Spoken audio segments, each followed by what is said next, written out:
नमस्कार, मैं जितेंद्र चतुर्वेदी। आपसे आग्रह रहेगा कि अगर मतांतर से नहीं जुड़े हैं तो जुड़िए, वीडियो को लाइक कीजिए और साझा करना मत भूलिए। बिहार में बहार बा, नीतीश कुमार बा, फिर गठबंधन चाहे जिसका हो, लेकिन इस बार मामला बड़ा अलग और अलहदा है। और असल में यही नरेंद्र मोदी की राजनीति की शैली है। इस बार उन्होंने एक तीर से कई निशाने किए।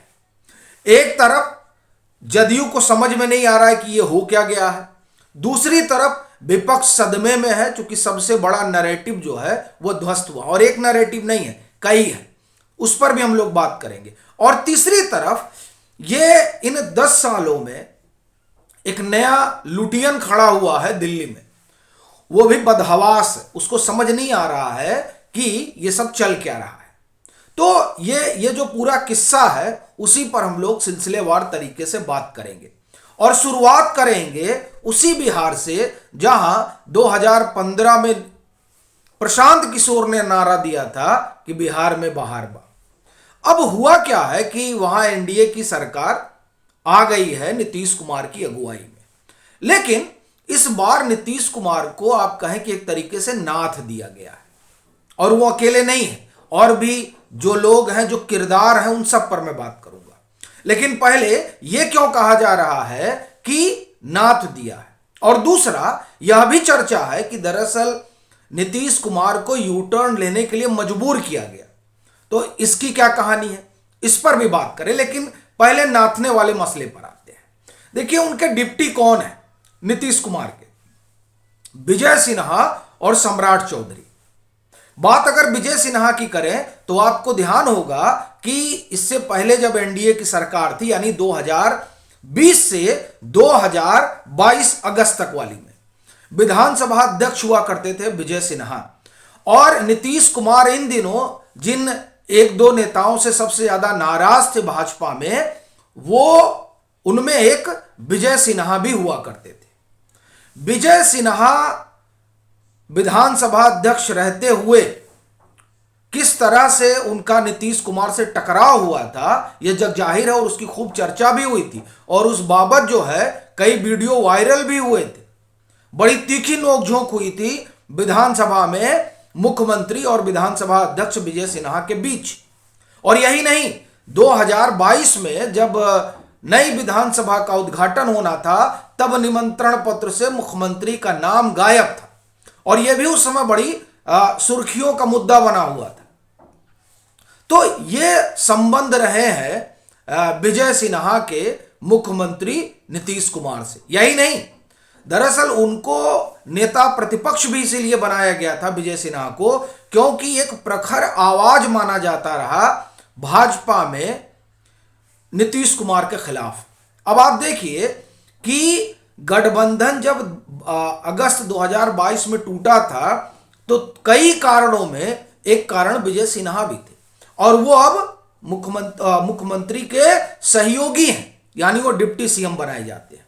दूसरा, सम्राट चौधरी ने तो पगड़ी ही बांध रखी है कि जब तक नीतीश कुमार को कुर्सी से हटा नहीं देंगे तब तक पग खोलेंगे नहीं। अब आप देखिए कि वो दोनों सेंटर भाजपा के जो नीतीश विरोधी राजनीति के लिए जाने जाते हैं, उनको नीतीश कुमार का डिप्टी बना दिया गया है। यहीं से नाथने की कहानी शुरू हो जाती है। फिर आगे सुनिए, भाजपा ने एक काम और किया है इन दोनों लोगों को डिप्टी बनाकर, नीतीश कुमार का। लौकुश वोट पर भाजपा की नजर है, और सम्राट चौधरी का डिप्टी बनाया जाना दरअसल इस बात की वानगी है कि भाजपा इस बात को लेकर कितनी सजग है। और आप देखिए कि ये बिहार के पॉलिटिकल सर्किल में ये चर्चा खूब तेज रही है हमेशा कि सम्राट चौधरी को नीतीश कुमार पसंद नहीं करते, लेकिन उसके बाद में भी वो डिप्टी बन रहे हैं। जाहिर सी बात है, भाजपा अपनी दूर की सियासत देख रही है, तात्कालिक स्थितियां और परिस्थितियों को ध्यान में रखते हुए। दूसरा, आप देखिए एक और चीज हुई है कि जब 2020 में वहां पर सरकार बनी थी एनडीए की, तब भाजपा जो है ओबीसी और ईबीसी पर ज्यादा फोकस थी। लेकिन इस बार भाजपा उस अपर कास्ट को भी आप ये कहें कि जोड़ने की तरफ बढ़ चली है, जो एक आप ये कहें कि बिहार में ये नजर आ रहा था कि राजद का जो A to Z पॉलिटिक्स है उसमें अपर जो है वो कई बार दिखा कि नहीं, टूट रहा है, भाग रहा है। तो आप देखिए कि इस बार, या आप देखें कि अभी पिछले ये 5 विधानसभा के जो चुनाव हुए उसमें भी ये दिखा कि भाजपा इस धड़े को भी जोड़ने में जुट गई है। यानी वहां सरकार भले ही एनडीए की बनी हो, जिसमें मुख्यमंत्री नीतीश कुमार हो, मगर 2024 ही नहीं 2025 का भी मामला देखते हुए भाजपा आगे बढ़ी है और उसमें एक घेराबंदी कर दी गई है नीतीश कुमार की। और ये जो कहा जा रहा है कि मजबूर किया गया, तो आप देखिए कि जो रामलला का असर है वो असर कितना प्रबल है। प्राण प्रतिष्ठा के बाद चाहे वो राजद का वोटर रहा हो और वो चाहे जदयू का वोटर रहा हो, सब में एक लहर है उस राम मंदिर की। और ये जो लहर है, उस लहर ने जदयू के भीतर इस बात को लेकर कौतूहल पैदा किया कि भाजपा के साथ रहकर 16 लोकसभा सीटें तो जीत गए, लेकिन अगर इस महागठबंधन के साथ जाएंगे तो 5 सीट निकालना भी मुश्किल हो जाएगा। और ऐसी परिस्थिति में जदयू में बड़ा उथल पुथल हो सकता है। इस बात की संभावना ने जो है वो सबसे ज्यादा परेशान किया जदयू के अगुआ को और बिहार के मुखिया को। तो अब वो क्या करते, ये एक उनके लिए बड़ी चीज थी कि साहब 5 सीट भी लोकसभा का जीतेंगे नहीं अगर ऐसी परिस्थितियां रहीं, और फिर रामलला का असर। तो यह भी एक बड़ा कारण रहा नीतीश कुमार के यू टर्न लेने में। और फिर वो तो ये मान कर गए थे कि उनको चेहरा बनाया जाएगा, लेकिन चेहरा तो मल्लिकार्जुन खड़गे बन गए। अब जो इसका दूसरा पक्ष है उस पर आते हैं, विपक्ष क्यों सदमे में है। फिर आएंगे 9 लुटियन जो है वो कहे हक्का बक्का है, लेकिन पहले ये जानिए कि विपक्ष सदमे में क्यों है। देखिए, जो मंडल पार्ट 2 की सियासत शुरू हुई थी उसके अगुआ नीतीश कुमार थे मौजूदा दौर में, और उस मंडल पार्ट 2 के जरिए दरअसल विपक्ष एक नैरेटिव गढ़ रहा था, वो ये कि हिंदुत्व बनाम सोशल जस्टिस, यानी एक तरफ हिंदुत्व की धारा है और दूसरी तरफ सामाजिक न्याय की धारा है। अब ये जो बनाम वाली स्थिति थी, इसको भाजपा ने, या आप कहें कि नरेंद्र मोदी की अगुवाई वाली भाजपा ने उल्टा कर दिया और कहा नहीं, हिंदुत्व और सामाजिक न्याय अलग अलग नहीं है, ये दोनों साथ साथ चलते हैं। और कैसे चलते हैं? रामलला की प्राण प्रतिष्ठा का कार्यक्रम होता है और उसके तुरंत बाद जननायक कर्पूरी ठाकुर को भारत रत्न दिया जाता है। इससे पहले किसी सरकार ने किया नहीं, और ये वो सरकारें हैं जो सामाजिक न्याय की दुहाई देती हैं। तो ये जो परसेप्शन गढ़ा जा रहा था, उस परसेप्शन के लिए पहला कदम भाजपा ने ये उठाया, नरेंद्र मोदी की सरकार ने। और दूसरा, नीतीश कुमार जब इधर आते हैं तो बनाम वाली स्थिति खत्म हो जाती है, और क्या चीज निकल कर आती है कि नहीं, हिंदुत्व और सामाजिक न्याय दोनों ही एक सिक्के के 2 पहलू हैं और ये दोनों साथ साथ चलते हैं। हिंदुत्व सामाजिक न्याय में भरोसा रखता है। ये जो चीज रही, इस चीज ने आप कहें कि एक झटके में विपक्षी खेमे को हिलाकर रख दिया। और इसमें दूसरी बात क्या हुई, केसी त्यागी का बयान।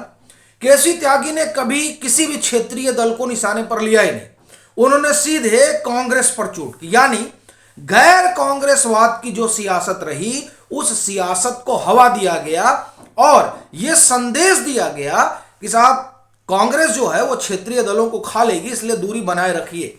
और उसका सबसे बड़ा उदाहरण केसी त्यागी ने सीट शेयरिंग को लेकर दिया और कहा कि आप देखिए, जहां कांग्रेस की अपनी मजबूत स्थिति है वहां वो किसी को सीट देने को तैयार नहीं है, और बाकी जो क्षेत्रीय दल है अपने अपने इलाकों में, वहां वो ज्यादा से ज्यादा सीट चाहते हैं। ये जो केसी त्यागी ने कहा, उससे गैर कांग्रेसवाद को हवा भी मिली, और दूसरा, कांग्रेस क्षेत्रीय दलों को देखना नहीं चाहती, यह भी एक धारणा बनी। तो आप देखिए कि इस तरीके से तमाम तरह के विमर्श टूटे और जो जो आप ये कहें कि नए विमर्श जो है वो पुनर्स्थापित हुए। तीसरा जो हम लोग चर्चा कर रहे थे कि नौ लुटियन, देखिए नौ लुटियन परेशान है कि ये क्या हो गया, क्योंकि उन्होंने तो ये आशा रखी नहीं थी। वो तो ये मानकर चल रहे थे कि जो खिड़की दरवाजे हैं वो बंद है, लेकिन राजनीति में इस तरह से चीजें तो होती नहीं है। और उसमें भी नरेंद्र मोदी तो हमेशा आउट ऑफ द बॉक्स जाकर पॉलिटिक्स करने के लिए जाने जाते हैं। और इसका एक उदाहरण आप देखिए कि कृषि कानून था, जहां नरेंद्र मोदी को लगा कि नहीं ठीक, अगर बात कन्वे नहीं हो पा रही है तो कोई हर्ज नहीं है, हम इसको वापस ले रहे हैं। उसी तरीके से नरेंद्र मोदी की अगुवाई वाली भाजपा को जब यह लगा कि जहां हम 40 सीट एश्योर कर सकते हैं उस पर कंसंट्रेट करें और उसको एश्योर करें, क्योंकि राजनीति में कोई अस्थाई शत्रु नहीं होता। तो उन 40 सीटों को कंफर्म किया गया, प्लस झारखंड की जो 14 सीटें उसको जोड़ लीजिए तो 54, और एक जो आप कहें कि कुर्मी आबादी है, उस लिहाज से यूपी में जो कुछ प्रभाव पड़ सकता था उसको, यानी एक साथ 3 राज्य को, और मैं राज्य न कहूं, एक साथ 134 सीटों को कंफर्म करके नरेंद्र मोदी ने दक्षिण की तरफ निगाह घुमा दी है कि वहां पर ज्यादा फोकस किया जाए, यहां सारी चीजें फिक्स कर दी जाए। अब इसका तो अंदाजा ही नहीं था नौ लुटियन को, इसलिए वहां भी जो है हलचल है। बाकी आपकी क्या राय है जरूर साझा करें। मतांतर से नहीं जुड़े हैं तो जुड़े, वीडियो को लाइक करें और खूब शेयर करें।